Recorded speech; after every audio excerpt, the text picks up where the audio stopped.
Hello दोस्तों, आपका स्वागत है आपका अपना YouTube channel GS classes Palamu में। तो दोस्तों, आज का टॉपिक है मूल अधिकार। मूल अधिकार मतलब फंडामेंटल राइट्स। मूल अधिकार कहते किसे हैं? मूल अधिकार उसे कहा जाता है दोस्तों, जो मतलब ऐसा अधिकार जो जन्म से ही बच्चे को मिलता है। जैसे भारत में हम लोग हैं, हम लोग भारत में जन्म लिए, उस समय से ही हमें क्या मिल गया? मूल अधिकार। दोस्तों, मूल अधिकार जानना बहुत ज़रूरी है। भारत में इतने सारे करोड़ों लोग रहते हैं, लेकिन इन्हें पता ही नहीं रहता कि मेरा मूल अधिकार क्या है। मूल अधिकार जानना बहुत ज़रूरी है कि आपका क्या हक है, आप कैसे सरकार से लड़ सकते हैं, ये जानना बहुत ज़रूरी है दोस्तों। तो इसे संविधान में, भारतीय संविधान को आप लोग को पता है, भारतीय संविधान का निर्माता कौन है? बी.आर. अम्बेडकर। आपको पता है बढ़िया अच्छी तरह से। तो भारतीय संविधान में उसी तरह भाग बांटा गया है। ये कितने भारतीय संविधान में भाग है? टोटल 22 भाग है दोस्तों। तो 22 भाग में से हम कौन सा भाग आज पढ़ रहे हैं? तीसरा भाग पढ़ रहे हैं। इस भाग में किसकी चर्चा है? मूल अधिकार की। ये उसी तरह एक पेज होता है। जैसे मान लीजिए दोस्तों, कोई बुक है, ठीक है, ये बुक है। इस बुक में कंटेंट बना होता है ना, कंटेंट लिखा रहता है, पहला चैप्टर, दूसरा चैप्टर, तीसरा चैप्टर। तो उस चैप्टर में तो यहाँ कंटेंट, ये तो 1, 2, 3 चैप्टर का नाम हो गया। लेकिन इसमें दोस्तों पेज भी लिखा रहता है। मान लीजिए पहले का पेज 5 से 10, दूसरा का हो गया 10 से 20, ऐसे चला, तीसरा का हो गया 20 से 40। उसी तरह ये दोस्तों अनुच्छेद है। समझिए, एक पेज बराबर अनुच्छेद होता है। अनुच्छेदों की संख्या ऐसे 395 है, लेकिन क ख ग घ जोड़ के 400 प्लस चले जाते हैं दोस्तों। तो इसमें क्या होता है कि मूल अधिकार भाग 3 आपसे पूछेगा। भाग 3 में अनुच्छेद पूछेगा, 12 से 35 तक चलता है, क्योंकि पेज है। आपको देखिए, एक बता दिए ना कि चैप्टर समझिए, भाग 3 है आपका, ऐसा समझ लीजिए, और ये पेज आपका है 12 से 35 पढ़ना है। इसमें किसकी चर्चा है? मूल अधिकार की चर्चा है। तो ये समझ में आ गई होगी आपको अच्छी तरह से। ये बोलता है कि भाग 3 कहाँ से भारत लिया है। देखिए, भारत में दोस्तों क्या होता है, जब संविधान बन रहा था, भारतीय संविधान, उसमें अगर आपसे पूछे कि सबसे ज़्यादा भारतीय संविधान में कहाँ से मतलब लिया गया है बातें को, तो ये भारत शासन अधिनियम 1935 से लिया गया है। किसे? भारत शासन अधिनियम 1935। इसी से दोस्तों ये सबसे ज़्यादा भारत में लिया गया है। इससे ये क्या है? अंग्रेज का बनाया हुआ। भारत शासन अधिनियम में बाद में कभी चर्चा करेंगे कि भारत शासन अधिनियम था क्या। देश आज़ाद होने के बाद भारतीय जितने भी स्वतंत्रता सेनानी थे, वो सबसे ज़्यादा इसी से क्यों उठाए। इसमें बहुत खासियत है दोस्तों। भारतीय संविधान ऐसा संविधान है जो विश्व का सबसे बड़ा संविधान लिखित है। इतना बड़ा संविधान किसी का नहीं है। सबसे छोटा अगर आपसे संविधान पूछे तो अमेरिका का, महज उसमें 7 ही अनुच्छेद है। आपसे पूछेगा अलिखित संविधान किसका है, मतलब लिखा हुआ नहीं है, मौखिक ही चलता है, वो सिर्फ और सिर्फ ब्रिटेन ऐसा है, यानी इंग्लैंड, जिसका अलिखित संविधान है। उसके में लिखे हुई संविधान है ही नहीं अमेरिका का दोस्तों। तो सबसे बड़ा संविधान भारत का, सबसे छोटा संविधान अमेरिका का, अलिखित संविधान इंग्लैंड का। आपको याद रखना पड़ेगा ये दोस्तों। तो आपसे पूछेगा ये भाग 3 है जो मूल अधिकार, ये कहाँ से लिया गया है? तो ये लिया गया है दोस्तों यूएसए से। कहाँ से लिया गया? यूएसए। कहने का मतलब अमेरिका से लिया गया है। उसी तरह दोस्तों एक जगह कन्फ्यूजन लड़कों की बहुत होती है। मूल अधिकार की जगह मूल कर्तव्य देता है, गलत कर देते हैं। मूल कर्तव्य आपसे पूछेगा कि आपका मूल कर्तव्य क्या है, ये अधिकार अलग होता है। मूल कर्तव्य दोस्तों आपका क्या है? तो ये मूल कर्तव्य रूस से लिया गया है। कहाँ से लिया गया? रूस देश से लिया गया है कि मूल कर्तव्य, उसकी बाद में कभी चर्चा है। आज टॉपिक है दोस्तों मूल अधिकार। तो मूल अधिकार को क्या बोला जाता है? नैसर्गिक अधिकार या Magna carta. Magna carta England में लोग इसे बोलते हैं। तो नैसर्गिक अधिकार जो जन्म से ही आपको मिलेगा, वो आपका अधिकार कोई नहीं छीन सकता है दोस्तों। लेकिन इसमें आपको बताएंगे कि कब कब आपका अधिकार छीना जा सकता है। ले सकती है सरकार, संसद आपको रोक सकती है, ये आपको बताएंगे। लेकिन आपका अधिकार जानिए कि मेरा अधिकार है क्या, मैं कैसे ले सकता हूँ। देखिए दोस्तों, तो इसमें आर्टिकल कहाँ से शुरू होता है? ये दोस्तों 12 से शुरू होता है। कहाँ से होती है? 12 से। तो आर्टिकल 12 कहता क्या है आपको? आर्टिकल 12 में ऐसा क्या है? इसमें राज्य की परिभाषा या मूल अधिकार की परिभाषा है कि मूल अधिकार होता क्या है, कैसे है, इसमें चर्चा है। आपसे बोलेगा कि आर्टिकल 13 में क्या है? दोस्तों आजकल कितने भी टीचर है 12-13 को छोड़ देते हैं। बता देना चाहिए, आया नहीं आया तो क्या हुआ। तो अल्पीकरण, इसमें किसकी चर्चा है दोस्तों? अल्पीकरण। तो अल्पीकरण होता क्या, समझिएगा दोस्तों। देखिए, कहा जाता है ना कि मेरा मूल अधिकार वहीं तक है जहाँ तक दूसरों की हानि न पहुँचे। अगर आपका मूल अधिकार दूसरे के मूल अधिकार को अगर प्रभावित करता है तो आपका मूल अधिकार को क्या कर दिया जाएगा? रोक दिया जाएगा। इसी को बोला जाता है अल्पीकरण। कहने का मतलब मेरा मूल अधिकार उतना ही है जितना दूसरों को कष्ट न पहुँचे मेरे मूल अधिकार से। तो 13 में दोस्तों इसी की चर्चा है, अल्पीकरण का। अल्पीकरण का मतलब कम हो सकता है आपका। अब देखिए दोस्तों, इसमें क्या होता है, मूल अधिकार को भाग लगभग 6 भागों में बांटा गया है। देखिए 1 2 3 4 5 6 ये 6 भागों में बांटा गया। आज तो इतना बहुत लंबा टॉपिक हो जाएगा, इसलिए हम लोग आज एक ही के बारे में पढ़ेंगे, समता या समानता के अधिकार के बारे में। इसके बारे में बारी बारी से फिर स्वतंत्रता देखेंगे, शोषण देखेंगे, संस्कृति के शिक्षा, धार्मिक स्वतंत्रता का अधिकार, ये सब देखेंगे। तो आज पहला क्या है, समता या समानता का अधिकार, राइट टू इक्वालिटी। इसे क्या बोला जाता है, राइट टू इक्वालिटी। आपसे अनुच्छेद डायरेक्ट ऑप्शन में ये सब दोस्तों क्वेश्चन रहते हैं। आपसे पूछेगा अनुच्छेद कहाँ से कहाँ तक चलता है, अनुच्छेद 14 से 18 कहाँ से कहाँ चलता है, 14 से 18 तक चलता है ये। अगला है दोस्तों स्वतंत्रता का अधिकार। स्वतंत्रता का अधिकार कहने का मतलब इसमें बहुत सारे अधिकार दिए हैं। व्यापार करने का अधिकार, बोलने का अधिकार, प्रेस की स्वतंत्रता, सभा करने की स्वतंत्रता, बिना अधिकार की स्वतंत्रता, बहुत सारी स्वतंत्रता दी गई है 19 में। ये अनुच्छेद कहाँ से कहाँ चलती है, 19 से 22। इसी में एक खास स्वतंत्रता आती है, निजता का अधिकार, right to privacy, right to education, ये सब इसमें आता है। ये आपका नहीं छीन सकता है। ये इसमें 20 और 21 ऐसे मतलब आते हैं अधिकार कि आपके राष्ट्रीय आपात भी अगर भारत में लागू हो, नेशनल इमरजेंसी भी अगर लगा दिया जाए राष्ट्रपति द्वारा, फिर भी ये आपका नहीं छीना जाएगा, क्योंकि आपका भोजन का अधिकार 21 में ही आता है, निजता का अधिकार 21 में ही आता है, राइट टू एजुकेशन का भी अधिकार 21 में ही आता है। तो ये दोस्तों बहुत ही खास होता है, ये बहुत ही खास है स्वतंत्रता का अधिकार। ठीक है, अगला है शोषण के विरुद्ध अधिकार। ये भी अनुच्छेद कहाँ से कहाँ चलता है, 23 से 24। इसमें शोषण में बताया जाता है कि बच्चों से आप काम नहीं करा सकते, 18 साल से कम बच्चे को आप 14 साल के कम के बच्चे को काम आप नहीं करा सकते हैं। एजुकेशन आपको फ्री में मतलब देना है। तो आप किसी 24 में क्या कहता है कि किसी मानव का मतलब बेच नहीं सकते हैं। ठीक है, तो 23 से 24 में इसीलिए इसका नाम क्या है, शोषण के विरुद्ध अधिकार, राइट टू अगेंस्ट एक्सप्लॉयटेशन। अगला है दोस्तों 4 में संस्कृति एवं शिक्षा संबंधी अधिकार। ये अनुच्छेद कहाँ से कहाँ चलता है, 29 से 30। कहाँ चलता है, 29 से 30। देखिए संस्कृति और शिक्षा के बारे में सबको भारत में पता है। देखिए ये लोग जो संस्कृति शिक्षा का नाम आता है ना, तो ईसाई धर्म होते हैं ना, पढ़ाई में बहुत आ गया था, ईसाई जैन ये सब बहुत पढ़ाई में आ गया, उन लोगों को इसमें खास छूट दिया गया है दोस्तों। तो अगला है 5वां है, क्या कहता है ये, धार्मिक स्वतंत्रता का अधिकार। आप किसी भी धर्म को भारत में मानने के लिए मतलब कोई बाधा ही नहीं कि आपको हिंदू ही मानना है, ईसाई, सिख, पारसी, मतलब ऐसा कुछ नहीं है। भारत में कोई भी धर्म मान सकते हैं स्वेच्छा से, आपको कोई जोर जबरदस्ती नहीं है। आजकल तो बहुत सारे लोग हैं कि हिंदू से मतलब बौद्ध की ओर बढ़ रहे हैं। बौद्ध धर्म है, जैन धर्म है, सिख धर्म है, हिंदू है, इस्लाम है, पारसी है, बहुत सारे दोस्तों भारत में धर्म है, कोई भी ले सकते हैं। जैसे ए आर रहमान को आपको पता है, ए आर रहमान क्या थे, पहले हिंदू थे, उसके बाद क्या बन गया, मुस्लिम बने। तो किसी किसी का दिल में होता है कि मुस्लिम बनते ही हो सकता है कि कुछ हुआ खास। तो ए आर रहमान को सबको पता है, अल्लाह रखा नाम है, ए आर रहमान के मतलब अल्लाह रखा रहमान। पता होना चाहिए कि चेन्नई के रहने वाले हैं, वो भी अपना धर्म चेंज किए, लेकिन उन्हें आज तक कोई कुछ बोला, कोई कुछ नहीं बोला, क्योंकि आपकी स्वतंत्रता है, धर्म बदल सकते हैं, कोई आपको रोक नहीं सकता है धर्म बदलने से, धार्मिक स्वतंत्रता। उसी तरह आपको दिलीप कुमार का नाम पता है ना, दिलीप कुमार क्या था, यूनुस खान नाम था, वो भी मुस्लिम से हिंदू बने, उन्हें तो कोई कुछ नहीं बोलता है। लेकिन गांव में अगर धर्म कोई चेंज कर ले, अरे फलनिया चेंज कर ले हैं, ओकरा सा गोकरा अगर खाए ला पिए ला ना है, ये सब बड़ी चीज़ गांव में चलता है। मतलब पता नहीं, अरे स्वेच्छा है, किसी को जो धर्म मानना है मानने दो ना, आपको क्या आपका क्या जाता है इसमें। ये 25 से 28 में दोस्तों इसकी चर्चा है धार्मिक के। आगे संवैधानिक उपचारों का अधिकार। संवैधानिक उपचारों का अधिकार, इसे रीढ़ बोला जाता है, समझिए तो मूल अधिकार का इसे रीढ़, यही संवैधानिक उपचार है जो हम लोग का मौलिक अधिकार या मूल अधिकार को बचा के रखता है। अगर आपका या मेरा किसी का भी हो, भारत में किसी व्यक्ति का अगर मूल अधिकार छीना जाता है, तो आप इसके तहत अनुच्छेद 32 के तहत हाई कोर्ट में जा सकते हैं कि मेरा मूल अधिकार को छीना जा रहा है। अनुच्छेद 32 क्या बोलता है, संवैधानिक उपचारों का अधिकार ये कहता है कि मूल अधिकार अगर मेरा छीना जाएगा तो हाई कोर्ट में हम जा सकते हैं और बोल सकते हैं, क्योंकि इसमें 5 प्रकार के रिट जारी किया जाता है। इसमें ये भी 32 आपको अनुच्छेद बताएंगे कि ये कौन कौन प्रतिषेध ये सब रिट इसमें आते हैं, आपको बताएंगे।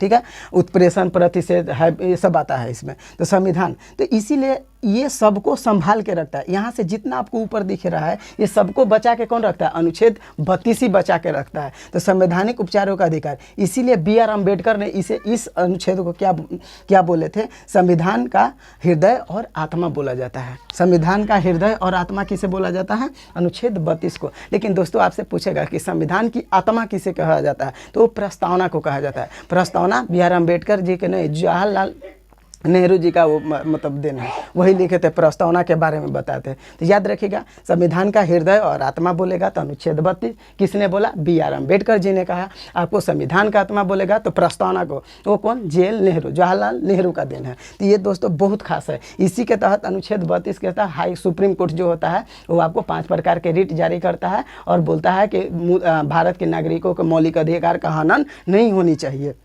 आगे दोस्तों देखिए, आजकल क्या होता है ना कि 12 से 35 बोलते हैं, लेकिन दोस्तों 32 पे ही लोग ख़त्म कर देते हैं। बहुत सारे टीचर है कि 32 पे ख़त्म कर देते हैं, नहीं बताते। अरे भैया आगे के भी अनुच्छेद तो बताओ, 33, 34, 35 में आखिर क्या है वो भी तो जानना जरूरी है।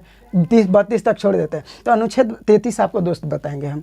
अनुच्छेद 33 क्या कहता है? राष्ट्रीय सुरक्षा के हित में संसद क्या करती है? राष्ट्रीय सुरक्षा के जब भी जैसे नेशनल इमरजेंसी या बाहरी आक्रमण हो जाए तो राष्ट्रीय सुरक्षा के हित में संसद मीडिया और गुप्तचर के मूल अधिकार को छीन लेते हैं। मीडिया भी नहीं दिखा सकते। आपको पता है ना दोस्तों, जब ताज होटल पर अटैक हुआ था, अब ब्लैक कमांडो ऊपर से उतर रहे थे तो नीचे से क्या कर दिया था मीडिया? ये देखिए भारतीय कमांडो ऊपर से उतर रहे हैं। अब वहाँ से देख लिया, नीचे CCTV कैमरा लगी थी। अब पाकिस्तानी जितने भी आतंकवादी थे उसमें घुसे थे, उन लोग देख लिए, ऊपर ही जाके ब्लैक कमांडो के मार दिए दोस्तों। तो यही मीडिया के जरूरी है, ये मीडिया का जरूरी है कि उसका छीन लिया जाए हक। तो यहाँ ये अनुच्छेद बहुत अच्छा है। राष्ट्रीय सुरक्षा के हित में संसद मीडिया और गुप्तचर के मूल अधिकार को छीन सकता है, आप नहीं दिखा सकते हैं। ये बहुत अच्छा अनुच्छेद। तो अनुच्छेद 33 आपको समझ में आएगा। राष्ट्रीय सुरक्षा के इसमें क्या करती है? छीन सकती है अधिकार को।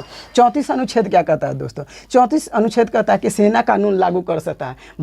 भारत के किसी भी क्षेत्र में लागू कर सकता है, जिसे सेना के न्यायालय को क्या बोला जाता है दोस्तों? कोर्ट मार्शल या मार्शल लॉ। इन लोग का अपना जो नियम कानून होता है सेना का, आर्मी का, उसे मार्शल लॉ भी बोला जाता है। दोस्तों आपको पता है कि असम और मणिपुर इलाकों में एक बार बहुत सारे अशांति फैला था। अप्सा वैसे जगह पर लगाया जाता है, या भारत सरकार या कोई भी सरकार लगाती है जहाँ पे अशांति हो, जहाँ पे उग्रवादियों की जनसंख्या ज़्यादा हो, उन लोग मान ही नहीं रहे हो। इसीलिए अप्सा का नियम कानून लगाया था। भारत द्वारा लगाया जाता है, भारतीय सेना द्वारा। अप्सा ये गवर्नमेंट के अधिकार से ही लगते हैं, ऐसा नहीं कि अपने मन से इन लोग लगा देता है। गवर्नमेंट बोलती है, भारत सरकार कहेगी तो ही अप्सा लगेगा। तो ये अप्सा दोस्तों क्वेश्चन पूछता है कि अप्सा कहाँ पर लगा था? असम और मणिपुर के इलाकों में लगा था।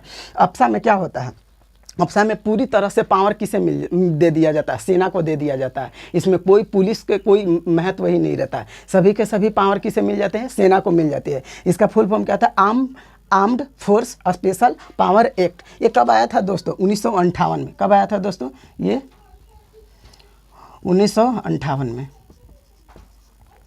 Armed forces special power act. इसमें क्या है दोस्तों ना, अप्सा जब लागू हुआ था ना, असम और मणिपुर के इलाकों में त्राहिमाम हो गया था। ये तो सच है कि आतंकवादी वहाँ थे। इसमें उल्फा उग्रवादी, आप लोग को पता है कि असम और मणिपुर वाला इलाकों में उल्फा उग्रवादी पाए जाते हैं, उन्हें कम करना था। आपको पता होना चाहिए दोस्तों कि पूर्वोत्तर जो भारत है, भारत में मणिपुर, असम, अरुणाचल प्रदेश, नागालैंड, मिजोरम, त्रिपुरा, ये सब था। शुरुआत में अलग देश की मांग कर रहे थे। उस समय इंदिरा गांधी थी, कैसे छोड़ सकती थी इन लोगों को?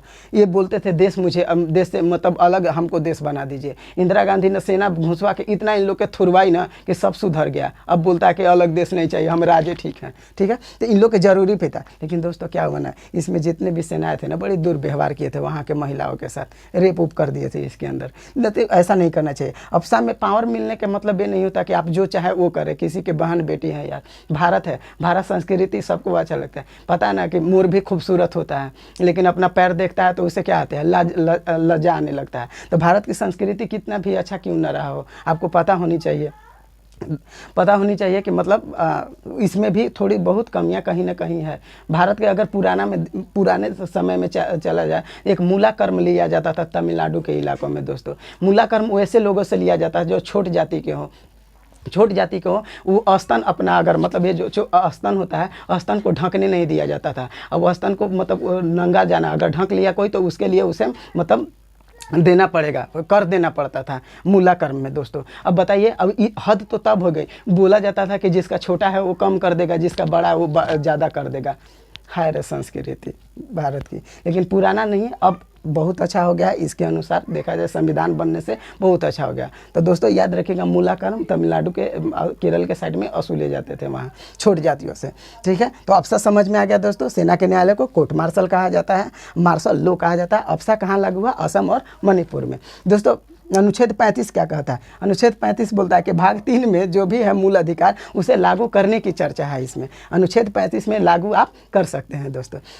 नेक्स्ट आपका चलते हैं। देखिए दोस्तों, आज आप लोग के हम बताएंगे समता और समानता का अधिकार। नेक्स्ट डे उसके आगे बताएंगे अगला वीडियो में स्वतंत्रता का अधिकार। तो आज हम इसके बारे में देखते हैं, समता या समानता का, राइट टू इक्वालिटी देखेंगे। तो आर्टिकल 14 क्या कहता है?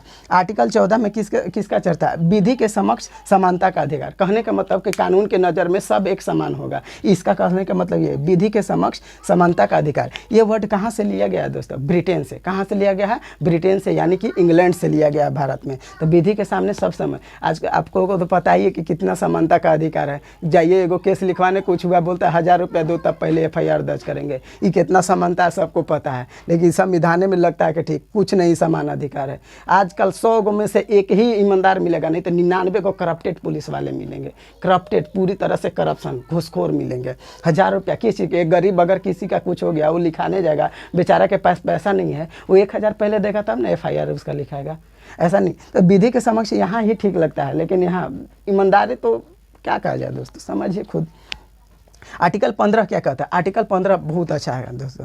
आर्टिकल 15 में क्या कहा गया है? जाति, धर्म, लिंग, जन्म स्थान के आधार पे सार्वजनिक स्थानों पे आप किसी के साथ भेदभाव नहीं कर सकते हैं। आप इससे सोचिए, जब BR अम्बेडकर संविधान का निर्माण कर रहे थे, BR अम्बेडकर जब निर्माण करते, इसको कितना नज़र में रखे होंगे आप लोग। इसकी कहानी पढ़िएगा BR अम्बेडकर को। ऐसे ही लोग आज जय भीम नहीं करते हैं।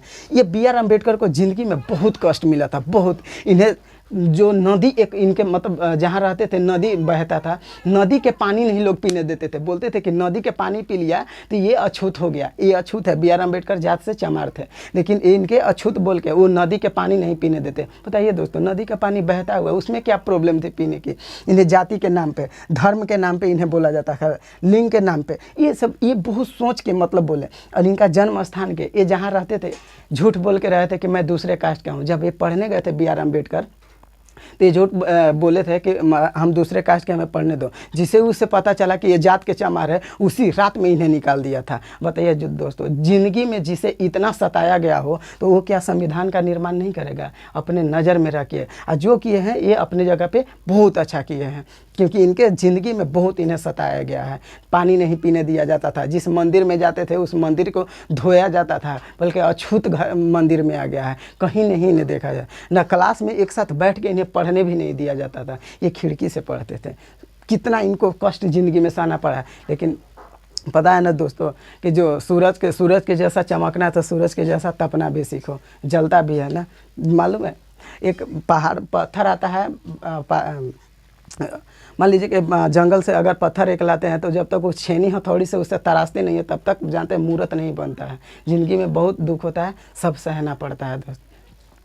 तो जाति, धर्म, जाति, लिंग, जन्मस्थान के आधार पर सार्वजनिक स्थानों पर भेदभाव नहीं किया जाएगा। एक किस में चर्चा है? आर्टिकल 15 में चर्चा है। अगला आर्टिकल 16। आर्टिकल 16 क्या करता है? लोक निर्वाचन दोस्तों। इसमें आपको एग्जाम में अगर देगा तो लोक निर्वाचन ही देगा। ये आपके समझने के लिए हम लिख दे, सरकारी नौकरी में समान अधिकार, सबको समान अधिकार अवसर दिया जाएगा। लेकिन इसमें कुछ छूट की भी चर्चा है। जो पिछड़े वर्ग के जाति होते हैं जैसे OBC, SC, ST, वो सबकी भी इसमें आरक्षण की चर्चा दे दिया है। लेकिन यहाँ लिख दिया लोक निर्वाचन, सरकारी नौकरी में सबका समान अवसर। लेकिन इधर पीछे देखिए क्या लिख दिया, पिछड़े वर्ग के लिए आरक्षण, यानी SC, ST, OBC को आरक्षण मिलेगी ही मिलेगी। तो लोक निर्वाचन, सरकारी नौकरी, याद रखिएगा। आर्टिकल 17 क्या कहता है? अस्पृश्यता। अस्पृश्यता का मतलब क्या होता है? छुआछूत। छुआछूत कहने का मतलब बोलता है तुम डोम है, चमार है, दूसर जात के, तू छुआ गया हम में। ऐसा नहीं है, अस्पृश्यता का अंत है। इसमें क्या है? छुआछूत। जितने भी भारत में ऐसे बोलते हैं छुआछूत, अभी भी बहुत छुआछूत चलता है दोस्तों। बिहार के साइड में जाया जाए तो चमार को मतलब आते हैं वहाँ, अगर खाने चमार जाति के रहते हैं उन्हें अलग बैठाया जाता है अभी भी। ऐसा तो बोला जाता है कि यहाँ छुआछूत का अंत हो चुका है, अनटचेबिलिटी का अंत हो हुआ है, लेकिन अंत हुआ नहीं है। अभी भी जाकर देखिए बिहार में ऐसा है अभी भी कि यहाँ छुआछूत अभी भी चलता है। दूसरा चमार के नाम पे बोलते हैं, तू चमार है, डोम है, तुम्हें नहीं बैठने देंगे, अलग नीचे बैठा के खिलाता है। बहुत हद है यार। छुआछूत का अंत बस संविधान में अभी भी है कुछ इलाके भारत के ऐसे। आर्टिकल 18 क्या कहता है? आर्टिकल 18 में बोलता है उपाधियों का अंत। आप उपाधि नहीं रख सकते हैं, लेकिन आप रख सकते हैं कब? अपवाद में। किंतु आप शिक्षा, सुरक्षा, जैसे सेना लोग हैं उन लोग रख सकता है, जैसे ब्रिगेडियर ये सब रहता है उपाधि, शिक्षा के में रख सकते हैं। जो भारत रत्न मिल गया उसे भारत रत्न अवार्डी बोला जाता है, ठीक है। जो पद्म विभूषण, पद्म श्री ये सब मिलता है वो रख सकते हैं उपाधि, लेकिन हम लोग नहीं रख सकते हैं। सिर्फ शिक्षा, सुरक्षा और पद्म विभूषण, भारत रत्न वाले उपाधि रख सकते हैं अपने नाम के आगे। जैसे मान लीजिए कि आप किसी व्यक्ति को पाकिस्तान या कहीं से भी मतलब कोई पुरस्कार, विदेशी पुरस्कार मिल रहा है, तो आपको डायरेक्ट नहीं है कि हमें तो पुरस्कार मिला, जा ले लो, ऐसा नहीं होता है। आपको भारत सरकार से पहले आपको अनुमति लेनी पड़ती है, तब जाके आप ले सकते हैं विदेशी पुरस्कार जो भी हो मतलब। तो यहाँ से तो विदेशी उपाधि आपको लेना है तो राष्ट्रपति की अनुमति लेनी पड़ेगी आपको, तब उपाधि रख सकते हैं। नहीं तो भारत में है तो शिक्षा, सुरक्षा, भारत रत्न, पद्म विभूषण, पद्मश्री आपको मिला है तो आप अपने लिख सकते हैं पद्मश्री अवार्डी, नाम आता है ऐसे बोल सकते हैं, पद्मश्री फलना, भारत रत्न, जैसे भारत रत्न मिला B.R. अम्बेडकर को भी, इनको भी भारत रत्न बोला जाता है, बहुतों को मिला है। तो दोस्तों आज का टॉपिक था मूल अधिकार। नेक्स्ट में आपको बताएंगे स्वतंत्रता के अधिकार। बहुत खास है दोस्तों स्वतंत्रता का अधिकार जरूर। तो देखिए दोस्तों मूल अधिकार में एक बार रिवाइज कर लेते हैं। भाग 3 में क्या है? मूल अधिकार की चर्चा है। ये कहाँ से कहाँ चलती है? 12 से 35 तक चलती है। ये कहाँ से लिया गया है? USA के संविधान से लिया गया है दोस्तों, जबकि मौलिक कर्तव्य कहाँ से लिया गया है? रूस के संविधान से लिया गया है। मूल अधिकार को क्या बोला जाता है? नैसर्गिक अधिकार या मैग्ना कार्टा भी कहा जाता है। दोस्तों सबसे खास है समता या समानता के अधिकार 14 से 18, स्वतंत्रता का अधिकार 19 से 22, शोषण के विरुद्ध अधिकार 23 से 24, धार्मिक स्वतंत्रता का अधिकार 25 से 28, संस्कृति एवं शिक्षा संबंधी अधिकार 29 से 30, संवैधानिक उपचारों का अधिकार अनुच्छेद 32, जिसे संविधान का हृदय और आत्मा भी बोला जाता है। तो दोस्तों 33 में क्या है? राष्ट्रीय सुरक्षा के हित में आपका मूल अधिकार छीना जा सकता है। सेना के कानून को क्या बोला जाता है? मार्शल लॉ बोला जाता है। सेना के न्यायालय को कोर्ट मार्शल। अब सा कहाँ लागू हुआ? असम और मणिपुर के इलाकों में। कब लागू हुआ? 1958 में लागू हुआ। भाग 35 में भाग 3 की लागू करने की चर्चा है दोस्तों। आर्टिकल 14 में विधि के समक्ष समानता कहाँ से? ब्रिटेन से। 15 में जाति, धर्म, लिंग, जन्म स्थान के आधार पर आप किसी के साथ भेदभाव नहीं कर सकते हैं। 16 में लोक निर्वाचन है, सरकारी नौकरी में समान अवसर सबको। 17 में अस्पृश्यता या छुआछूत, अनटचेबिलिटी का अंत। 18 में उपाधियों का अंत।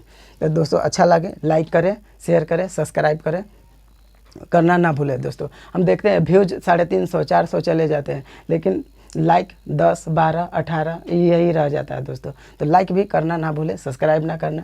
अगर आप सब्सक्राइब मेरा चैनल को करते हैं तो मुझे मोटिवेट होते हैं हम, और भी अच्छा आपको वीडियो देंगे। तब तक दोस्तों इसको स्क्रीनशॉट कर लीजिए। तब तक जय हिंद।